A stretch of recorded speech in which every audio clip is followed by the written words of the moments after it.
Cool. Hey, Brett. Hey. So this is the second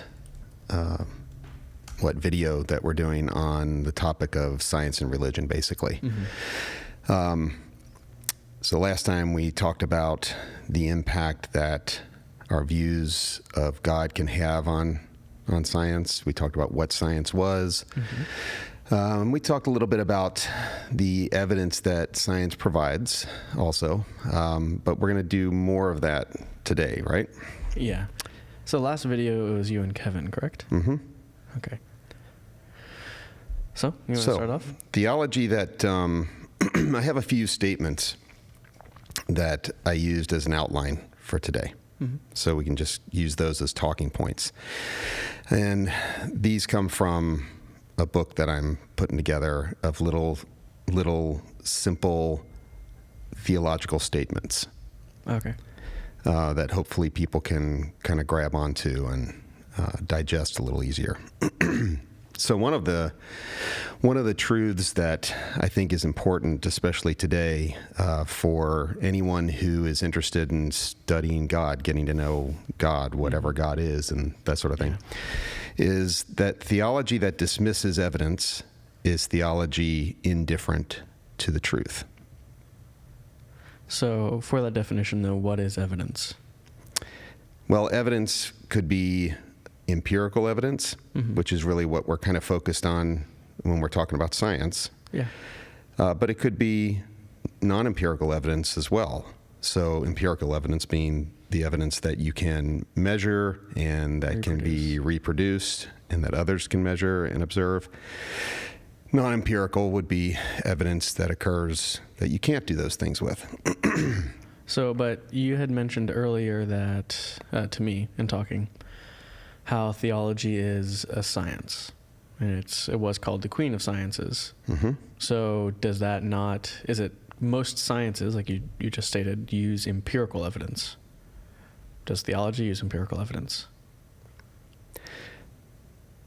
No. Okay. But it can gain a lot from the empirical evidence that the other sciences produce. So how do you get empirical evidence on the ground of being? Yeah, something that you can't really measure or, if you're honest, truly understand. Right. But completely, anyway. You say, completely. A theology that dismisses evidence is theology indifferent to truth. So it's talking about scientific or empirical evidence. Yeah, it's talking about any evidence. Mm-hmm. And so the important piece here is the theologian, and a theologian is anybody. So using the word theologian maybe isn't the best word to use, because anyone who studies God is a theologian. But most people have in their mind that a theologian is somebody that sits in, a church ivory tower or something, and or a seminary or something like that. Those are the professional theologians. But anyone who studies God, anyone who's interested in God, is technically a theologian. But if non-empirical evidence is things you can't test, can't reproduce, mm-hmm. can't really verify from someone else's perspective, mm-hmm. then why shouldn't theology just dismiss it? And what makes that evidence? So are my feelings evidence then? For what they are, yes. So a theology that dismisses my feelings is theology indifferent to truth? It could be, yes. Okay. Because your feelings may be evidence for something. Okay, but what about the person, like the old lady, who's like, I know without a shadow of a doubt that you're going to hell because you don't believe in Jesus. Right, so... And she feels that, like she's terrified for you. Yeah, so... Is that evidence? Well, I've yet to meet a person that's actually terrified by that concept. I mean... Except for themselves. Yeah.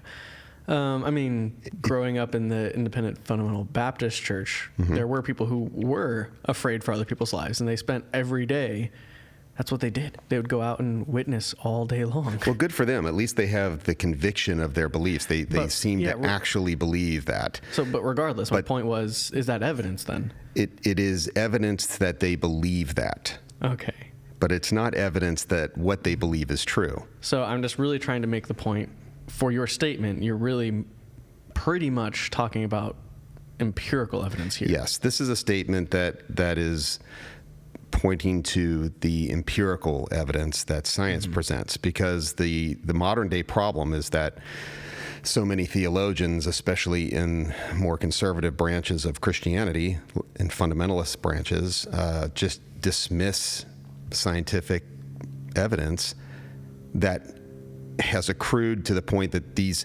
scientists have theories, not just hypotheses, about the nature of reality.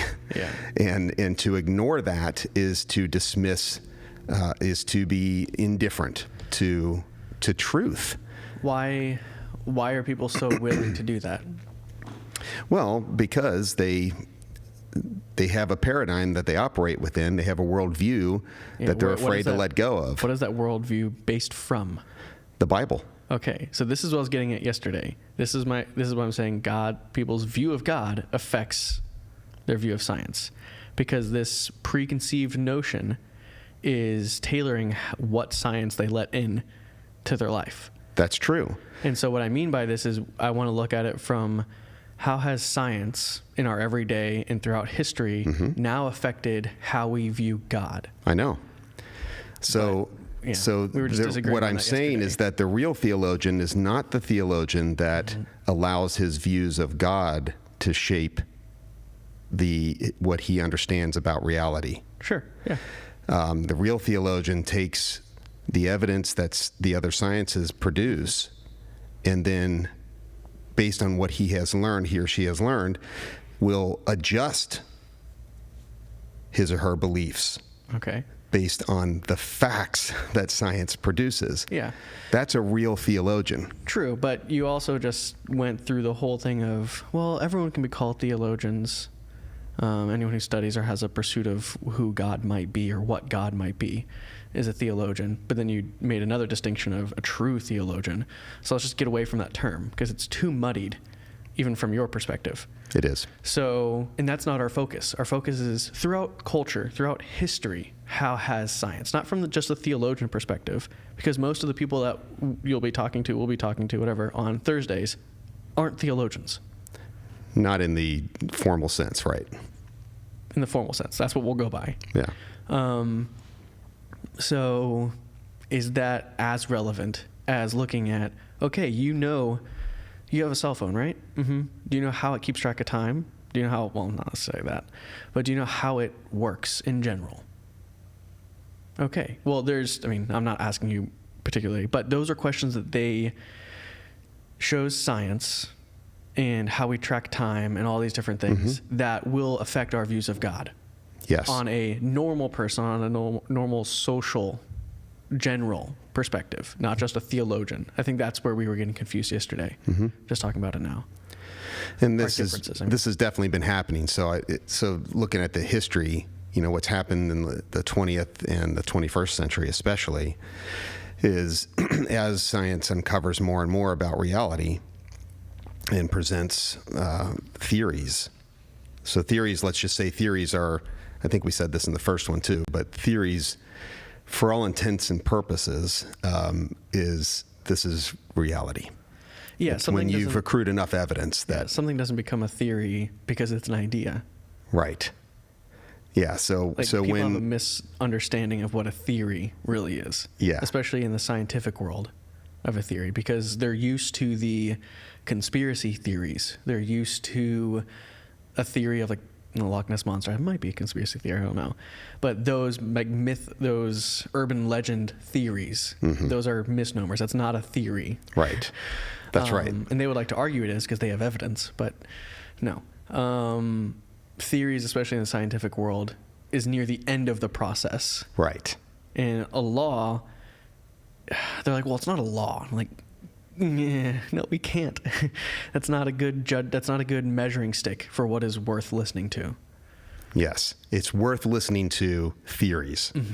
Because like you said, it's near the end of the scientific process, not the beginning. It's not guessing. It's not just ideas. It's not just observations and then guessing what those observations are. That's a hypothesis. Yeah. You may come up with a hypothesis, and then you test the hypothesis in science to see if there's enough evidence to graduate it, I guess, to theory status. So when we look at the recent history, we see the sciences producing all of these facts about reality that contradict, mostly in a literal interpretation of the Bible, and that's why I think it's a major reason for why the church has been in decline in the Western world. So in the Western world is where it's more literal. I mean, you and I both would agree with that. Yes. Whereas most of the rest of the world doesn't take the Bible as literally. And even if they do, most other religions are more mystical in their beliefs. They're less fundamentalist and literal. There are religions that have it, and most religions have a small sect that has it. It just seems to be much more pervasive in Christianity, and we tend to polarize that far more often. We talked about we don't know why, but it just is. And it might be because it's one of the newer ones, and it might be because the impact that Jesus had in society, and so people just know Jesus was real, so everything must have been real, and they jump on that. I don't know. We just horrible tangent, but so within that, I think from my perspective in science has given me a better understanding of God. So like when I meet with my grandma every other Thursday now for lunch, and That's so nice that you do that. yeah, thanks. No, it's a great time. We just talk about mostly like stuff like this, but she's coming from a fundamentalist background because that's how she was raised.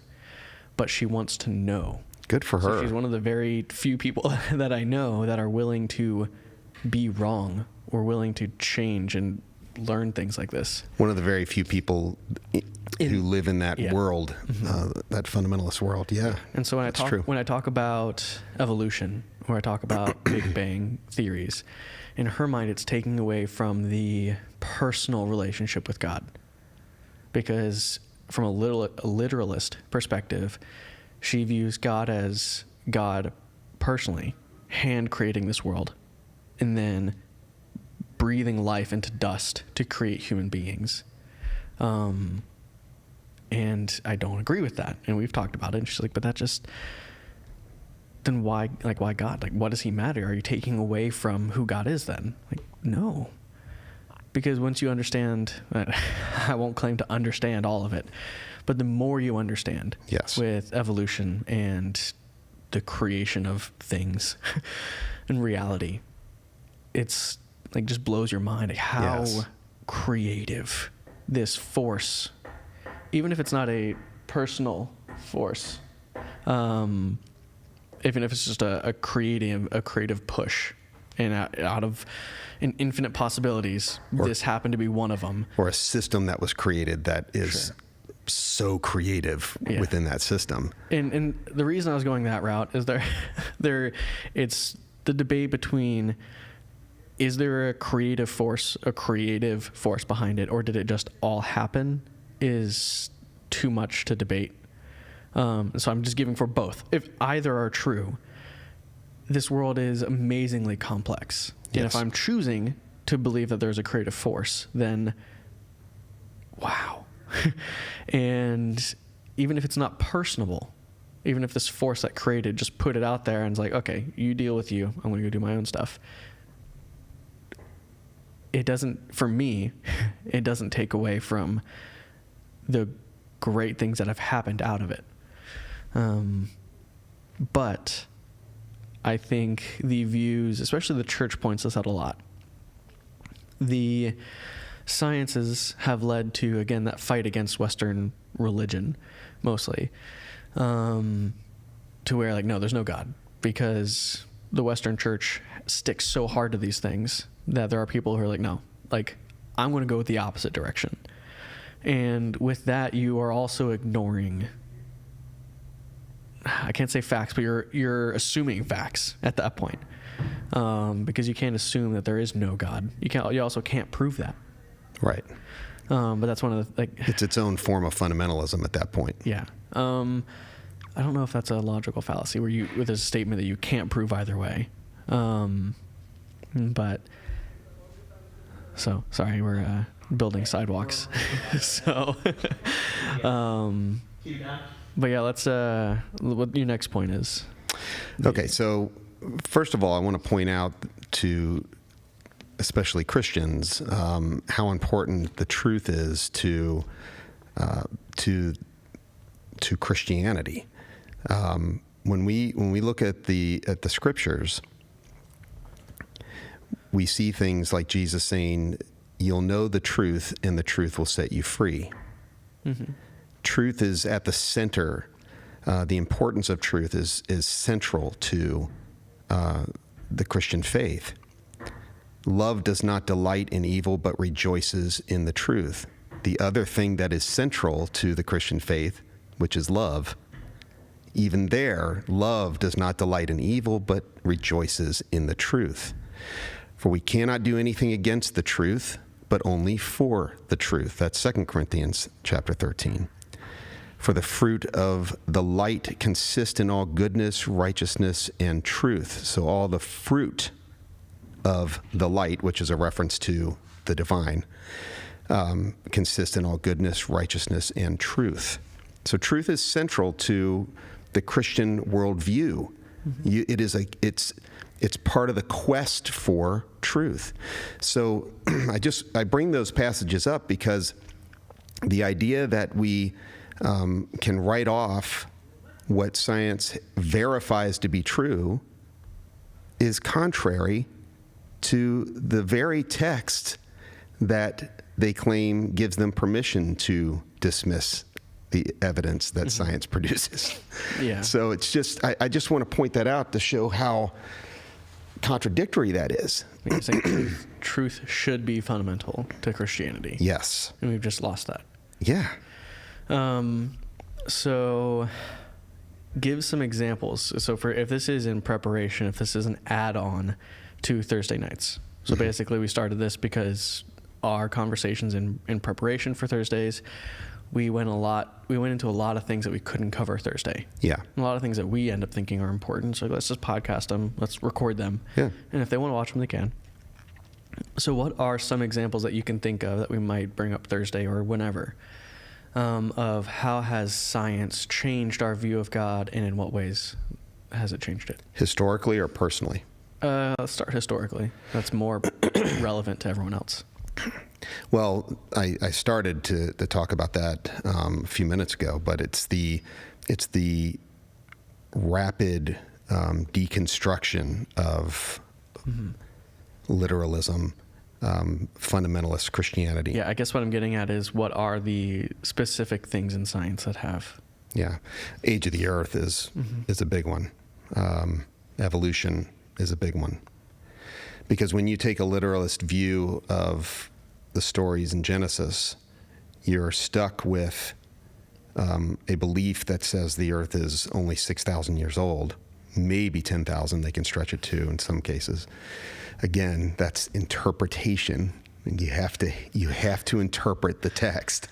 And so the other one would be evolution. That's a big one because instead of seeing the creation of things happening over a literal 7 days by the literal words of God as he speaks them, or the breathing of, by the way, there's two different creation stories there, often overlooked by by the fundamentalist.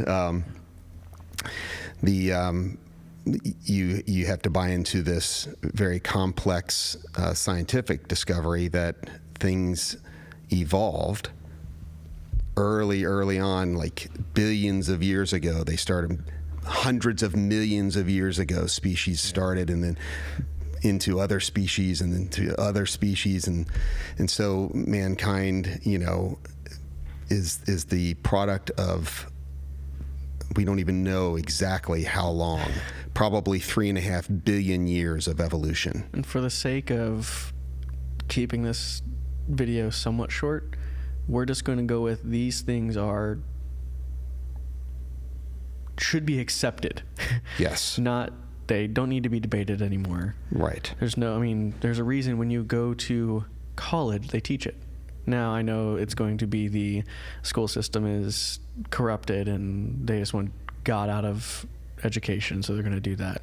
But think about what that means to believe that. But no, my argument is before there was the decline in the church in America or in the West, it was still taught. If you went to Harvard, they taught those things. Yes, for of course. a long time. Mm-hmm. So it's not a recent like, hey, we need to teach this and kick God out of school. No. And to be relevant to pretty much anyone in culture today, these are things that are just understood. Yes. So we're not going to debate how old the earth is. We're not going to debate evolution. Now, if we want to get into scientific talk and debate the process of evolution, or even that, like what started evolution, because we haven't been able to recreate that. Right. But still, we know a lot. even for the Big Bang thing, how close is that? We have like 0.0001 seconds right after the Big Bang is how far back in time we can. It's almost, you could almost just say that we know details about the creation of the universe up until you get right before the singularity. Yeah. And the singularity is a term from mathematics where the laws of physics break down and but I mean, doesn't work. How close we know isn't even like a few seconds, a minute. It's like no, it's fractions. 0.0001 of a second. Yeah. It's something ridiculously small. Yes. I remember reading that. I was like, oh my God. Right. But yeah. And arguments against that, I was like, oh, we're not going to get into. We're just going to say that they're true. But whatever. That's the prevailing theory. Yeah. And that means a lot. It's truth for now. Yes. And see, that's the thing, that science is never in the business of conspiracies. I mean, it's literally the opposite. Mm-hmm. So to think that every scientist that agrees with the evidence and buys into, therefore, the theory mm-hmm. of the Big Bang, let's use that as the example, you would have to believe that all of those scientists, which is probably numbering in the millions, have all signed off on a secret society agreement to kick God out of school. And it would be every science. Yes. So yes, it definitely would be in the millions. Yeah, because I mean, once you learn basic chemistry, you're like, oh, that's how you date shit. Like, that's how things work. That's right. Okay, cool. Yeah. Like, your first chemistry class in college. I talked about that last time. Yeah, you did. Yeah. But it's... okay, so we'll continue on. All right, so... I just want to state that those things we're going to assume as truth. Sorry, this is the point I was making. Yeah, go ahead. With how scientists work, things are always in check. They're always trying to advance the view, and we have changed views in the past on how reality is. Mm-hmm. Definitely. So it doesn't make sense that we're holding conspiracy theory on something false, trying to trick everyone, when science checks itself to correct itself. Whatever. I know. I hate arguing with people who are that. So. Yeah, it is. It's frustrating. It is. It's hard not to be sarcastic about it. It's that frustrating. Mm-hmm. You don't want to be sarcastic about it because you at the same time, at least I can sympathize with the fundamentalist. I don't have they're having their world shaken. No, you don't, and it is a flaw. It kind of is. I mean, it's a logical flaw. But empathy is good. Of course. In life, that's one of the things I've learned. I have to be more empathetic. Yeah. And so we balance each other out. You've helped me see that, and why it's just not good to tell them, like, you're stupid. Like, this is how things are. Just accept it. Yeah. But anyways. This is what I want to say. I want to make sure that everybody understands this. The idea of considering the truths that science uncovers isn't to eliminate God. unless God doesn't exist and there was some way to prove that. I'd rather know, don't I'd know what rather that. Yeah, I know mean, that the than- truth is the truth, right? Now, then the question is, should the fundamentalist, should the Christian be afraid that science is going to make God disappear? No. No. Okay, because I said this before at Suncoast in Depth. If someone comes out and is like, look, Jesus was fake, like nothing ever actually happened, we can prove it. Like we went back and we start time traveling and we can go back and we can see it. No miracles ever happened.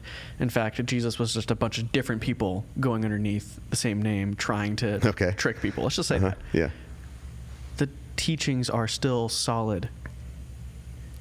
Right. The teachings that are within not just the Bible, but a lot of the other texts surrounding it are good. So what does that take away from? It takes away from, I might be wrong and I might be judgmental and just overcritical, but I think it takes away from the personal affection that people need. They want this larger being to let them know they're okay, to let them know they're loved, to let them know everything's going to be okay. I'll take care of you, because they're not secure. Yes. And I think that's what they fear. And if God's not there, then this is a shit show. Why am I even here? And they fall into nihilistic thinking. Right. But it's unnecessary. yeah. Yeah, totally unnecessary. The sciences, for me personally, have aggrandized God, not diminished God. They definitely did not diminish God for me. The creativity that you see in a system that seems infinitely creative, that we can actually witness in the fossil records and in biology, living things today, it's just astounding. It's mind-boggling. It's mind-bending, the things that we're learning. That doesn't take anything away from God. That says to me that, look, if God's there, this is wildly creative. This is fantastic, including the human consciousness and the ability to identify things, not empirically, but things like love. Like, what is that? It's really mysterious. Human consciousness, and all the things that we feel for people, and like even the things I feel for my dog. It's just all of that stuff is wildly mysterious. Huh? It's called bestiality. No, it's not. They have a name for it. But That's really you're gross. you're getting into territory that I thought of mid-conversation, so I'm not trying to not pay attention. But you said it, and like, that's where I'm going. I think I might understand where you're coming from in the beginning of this. I think one of the biggest changes for you, and subsequently, probably not the biggest for me, but a big change for me, came in our views of God, or what it is, have been in the theological sciences, philosophical sciences. Because philosophy is a science. Yes. But because you're saying all these things, like, it doesn't change my view of God. It doesn't change my view of God. No, it doesn't change it. Well, no. It doesn't diminish. It doesn't diminish. I'm sorry. It doesn't diminish your view of God. And because of the group we talk to, it's usually pointedly around the Christian God. Yeah. But my mind's like, yeah. In fact, when you started studying more in theology and into philosophy, it's like you more and more realized, I see the change in you of other religions and the deity they worship. And so when you say God, I know you don't just mean the Christian God. No. But you more wholly mean this nameless thing. Maybe not even a thing, but a force or whatever. Yeah. That isn't just Christian, or isn't just the Buddhist force, or one of the deities within Hinduism. But Paul Tillich's ground of deity. being description, as complex as that is, fits well. It's a good label. It in the creative that creative ground of being shows up in fantastic ways. What is his definition? Summarize it, of course. Okay, so is the simple version of it would be the ground of being is that from that singularity, you could borrow that term from physics, that singularity from which all things have their first cause. At least the systems that produce them. The laws of physics, for example. So we don't know when we know all these details about the creation of the universe down to fractions of a second before the singularity, but the mystery is in, okay, there are laws that govern this whole thing. Where did those laws come from? I mean, that's just... And when did they start? When did they start? Do the laws apply even before the singularity? Don't know. Because then where did they come from? Or if they're caused by the singularity, what was the singularity controlled by? It had to follow some law. Yes. Maybe we just haven't discovered it. But again, that's something where you're not certain, but at least you're not ignoring truth. Right. It is more true to be uncertain than it is to say you know. Yes. I just saw a really good TED Talk. I can't remember it, so I won't bring it up. But We'll link it in the description. Yeah. So anyway, how did we get off on that? I was connecting your idea of the theologies and the science that I thought you may have been coming from. But is there anything you'd like to do in wrapping this up? Well, yes, because the problem of being intellectually honest or intellectual dishonesty in the church is not just found in fundamentalist groups. Mm-hmm. It's a kind of a we say we see the pendulum swinging from one polar position to another with human beings, and that's the natural progression of things. But it's not always helpful. So one of the reactions in the Christian church, since that's the world that we operate in most, is the reaction of what are known as progressive Christians. And that kind of has progressive has kind of a negative, it brings up a negative connotation for a lot of conservatively minded people. They kind of think of progressive as a dirty word. Yeah, and so for a lot of conservative people, when you say progressive, they instantly think of politically progressive.